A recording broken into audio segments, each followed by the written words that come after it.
that's as far as advanced as we got. And they talked about going to the moon, and then they couldn't find any of the plans of the Atlas rocket that took us to the moon. And the reason they couldn't find any plans is there weren't any.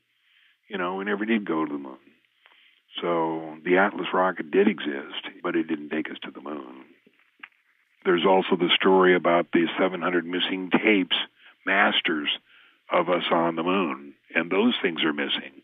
They're missing because there was no videotapes of the moon, because it didn't happen. Are you referring to the Stanley Kubrick? Because I don't think the public knows what you're referring to. Speak a little bit about that. Fill the public in. I feel like we need to fill that part in, because Stanley Kubrick... It's all fake. They have, if you go to thelivingmoon.com, we have a bunch of figures, a bunch of photos of the facilities that they used to fake the moon landings. They have a huge construction tower that they used to simulate the takeoff and landing on the moon. They have a huge indoor facility where they brought in moon dust, or dust similar to the moon, and the astronauts prancing around. If they were really in 1/6 gravity, they would be able to jump a lot higher than the 18 inches they did. All that was fake. Now, the Stanley Kubrick photo of the light standard falling down on Neil Armstrong is great. And what I'm in the process of doing is trying to get a video match with a NASA-released video of him going down the steps as compared with the clip that's going around the internet now of the light standard falling on Neil Armstrong, and see how close they are. I think they'll be identical. Wow. A lot of people say, no, that was a fake made by Stanley, and it was an inside joke and all that. No, that really happened. They really had a little accident with a light standard when they were faking, this is one small step for a man, one giant leap for mankind, and then the light standard falls down. It sounds like life is an optical illusion, John. It is. It's an illusion. Everything is an illusion. These are in ancient teachings. I'm sure you know that so much of life is an illusion, but this is really like an optical illusion too. Yeah. Why do you think our president has just endorsed our going to Mars and not the moon?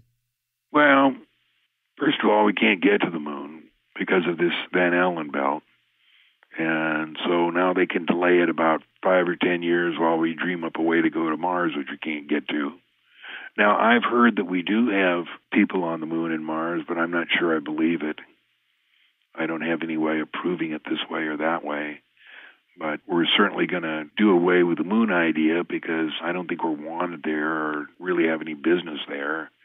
So now he can delay any action by NASA of saying we're going to Mars, which is infinitely more technical, and delay it and then pass it off to some other president. Say, no, we don't want to go to Mars. We want to go to Neptune or someplace like that.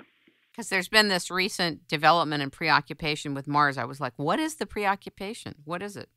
Why do we care? Really? I don't know. That would be in the big plan. I don't know what the big plan is. Do you think there's a federation of beings that are running things? Almost it's like not a federation. Okay. It's not like the Galactic Federation, but there is a union between all the different aliens. Some of the flying saucers you see come down, they're just from other planets, and they're coming down to as a sightseeing trip to Earth and see how early humans live and the battles they go through and stuff like that. It's just sightseeing. Well, whatever they dreamed up something gorgeous. This Earth is gorgeous. The oceans, the trees, the mountains, the skies. I mean, doesn't that sound like a certain intelligence is behind that or something? You mean our Earth? Yeah.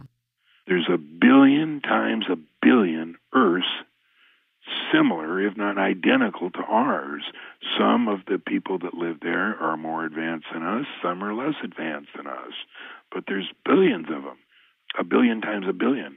And they all have the same rocks and mountains and forests and lakes. And as pretty as ours? Yes. Some even prettier. How do you know that? Well, that information comes from Lou Baldwin, who's Sleeper. And Sleeper's blog, he has 2 books out. One is called A Day with an Extraterrestrial.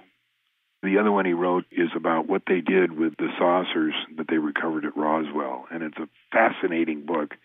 It's actually fiction based on the reality of what happened and what they found and what they did with all the little things that they found on the Roswell ship. Do you want to talk a little bit about Bob Lazar? Yeah, Bob was a good friend. We met in the summer of '88.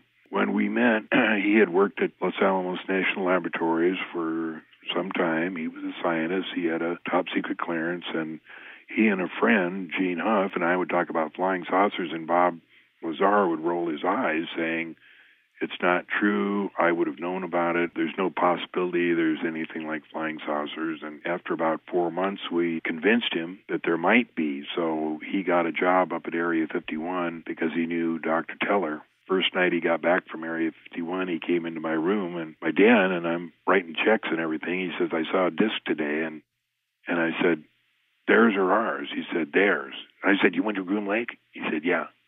And I said, "Well, what are you coming here for? They obviously followed you. Why don't you find out what's going on and then come and tell me?"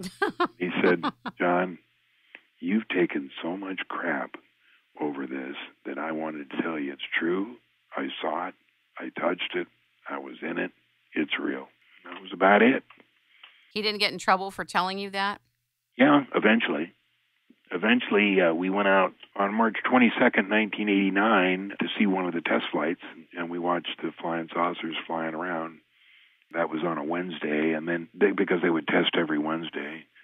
And then the next Wednesday was the 29th, and I was on a trip with the airline I flew for to Cleveland, and I didn't get to go, but that's the night that they got some video of the saucers flying. And then on April 6th, which was the following Wednesday night, is when me and Bob and Bob's wife and Bob's wife's sister went up, and Gene Huff, and we got caught by security. And before security actually got to our car, Bob jumped out and went into the desert. And then when security left, he came back in. And then when we drove off the Groom Lake Road, the Lincoln County Police stopped us and questioned us, and then finally let us go. And then the next day, Bob was picked up by his boss, who was called Dennis Mariana, and taken to the Central Intelligence Headquarters for the Nevada test site. And they said to Bob, "Now, Bob, when we gave you this clearance, it didn't mean you were supposed to take all of your friends up to see the flying saucers." Now, we're all kids at heart, you know. You want to work with us or not? The time Bob was going through a divorce, and on the last 2 trips up to Groom Lake, he could remember getting on the airplane, and he could remember getting off the airplane here at Las Vegas, but he couldn't remember anything in between. So he didn't want to work on a program where they had a mind control program going on that you can't remember what you did during the day. How do you even recall it at that point? How do you even get back to work to recall it if it's been stripped of you? I guess it's stripped in a time frame, right? Right. Yeah. Do you think we time travel? Yeah, certainly it's possible. We can go forward in time and backward in time. Do you think that's been going on a long time? Forever. I remember going to a conference years ago. It was the Cancer Control Conference. And a gentleman sitting in a booth used to be with one of the agencies. I don't remember which one now. I don't know how we got on the subject, and he said to me, "I just want to tell you that whatever is being eked out to the public, we're 100 years in front of whatever you're going to hear of, and thousands of years of advanced technology translated." Right. Yeah. He goes, "You have no idea what we're capable of and what's at our fingertips and what's accessible, and you'll never get it." Right. He's right. Fascinating. Well, I really want to thank you for joining us today. And my pleasure. There's so much to talk to you about, John. I don't want to overwhelm the public the first time talking with you. Ladies and gentlemen, we have been talking with, learning from, and listening to John Lear. You can reach John at thelivingmoon.com. John, thank you again, and we hope that you'll come back and join us. It's been a pleasure, and I've learned a lot today. Okay, thank you. Thank you.